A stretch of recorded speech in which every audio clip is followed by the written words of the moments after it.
Il existe un dernier secret sur le caractère non durable de la vie. Je ne vous en ai pas encore parlé, mais je pense que le moment est désormais opportun, maintenant que vous connaissez les secrets superficiels du changement.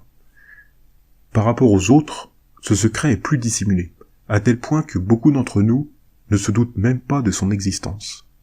Pourtant, ce secret se trouve à l'intérieur de chacun d'entre nous. Rappelons-nous d'abord que tout, absolument tout, est destiné à changer dans la vie. Tout a un caractère non durable, à tel point que l'on est en droit de se demander quel est l'intérêt de notre monde si tout est destiné à changer et à mourir. Pourquoi naître dans ce monde pour devoir partir ensuite? La seconde question, que l'on se posait déjà la dernière fois, c'est: existe-t-il quelque chose qui ne change pas, ou quelque chose d'éternel, d'infini? Si oui, qu'est-ce qui permet cela? Ne faut-il pas une base ou quelque chose qui tire les ficelles pour permettre, pour faire fonctionner le mystère de la vie et de la mort? Comment la loi du changement a-t-elle pu être fondée? Toutes ces questions ouvrent à la réflexion et changent notre vision de la vie. En réalisant que tout ce que nous possédons changera et finira par mourir, nous adoptons souvent un tout nouveau comportement, le lâcher-prise.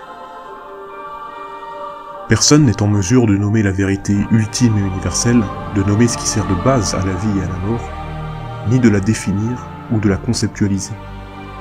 Mais le simple fait de savoir que cette chose existe peut nous remettre à l'endroit sur le sens de la vie. À force de méditer, nous observerons des aperçus de la vérité sous forme de visions lumineuses, de la même manière que nous comprenons parfois des choses de manière soudaine, sans explication. Un grand sentiment de liberté se développe en nous au fur et à mesure que nous méditons.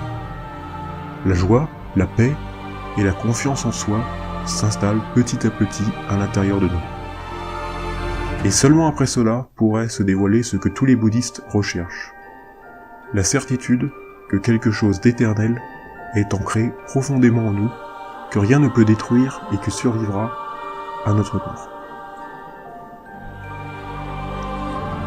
Cette chose éternelle, nous avons fini par l'appeler l'esprit. Quand on le reconnaît et qu'on se maintient dans l'état de connaissance absolue, sans distraction, nous atteignons l'éveil, c'est-à-dire un retournement total de la conscience, une toute nouvelle révélation, illimitée et infinie, libre de tout concept, de ce que nous sommes. Nous sortons de l'illusion collective que nous avons cru réelle, nous saisissons la vraie raison pour laquelle nous sommes en vie. En quelque sorte, c'est une seconde naissance, voire même une résurrection de notre être. L'éveil, pour le décrire autrement, c'est atteindre le niveau de conscience au plus haut niveau, ce qu'on appelle la pure conscience. Dès l'instant où nous l'atteignons, selon les enseignements, nous réalisons que l'esprit n'a aucune limite.